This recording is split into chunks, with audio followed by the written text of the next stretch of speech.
बहुत समय पहले राजस्थान के एक छोटे से गांव में राजू नाम का एक गडरिया भेड़ बकरी चराने वाला रहता था। वह गरीब जरूर था, लेकिन उसमें असाधारण बुद्धि और चतुराई थी। रोज वह अपनी भेड़ें लेकर पास के पहाड़ी इलाके में जाता, वहीं चराते चराते गाता, नाचता और कहानियां बुनता।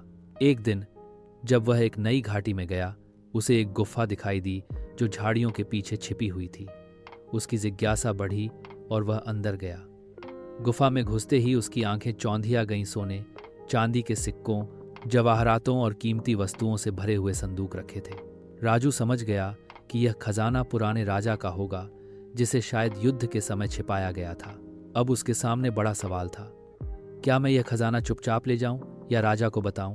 फिर उसे याद आया कि लालच बुरा होता है और यदि वह ईमानदारी दिखाए तो शायद उसे इनाम भी मिल सकता है, लेकिन सीधे बताने पर शायद उसे कुछ न मिले।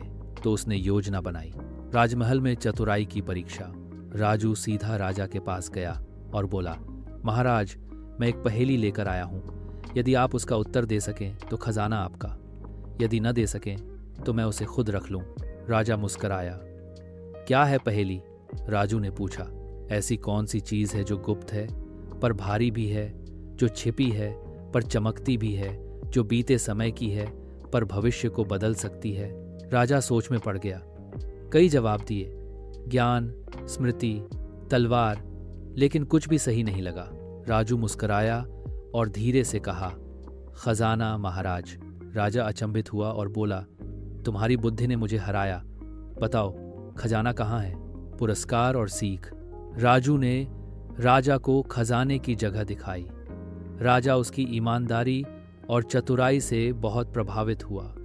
उसने आदेश दिया कि खजाने का आधा भाग राजू को दे दिया जाए और बाकी राज्य के कल्याण में लगाया जाए। गांव में जश्न मनाया गया। राजू अब भी वही सादा जीवन जीता था, लेकिन लोग उसे सम्मान से गडरिया गुरु कहने लगे। सीख, शिक्षा, ईमानदारी और चतुराई का मेल हमेशा सफलता लाता है। जो अपने हित से ज्यादा दूसरों के बारे में सोचता है, वही सच्चा बुद्धिमान होता है।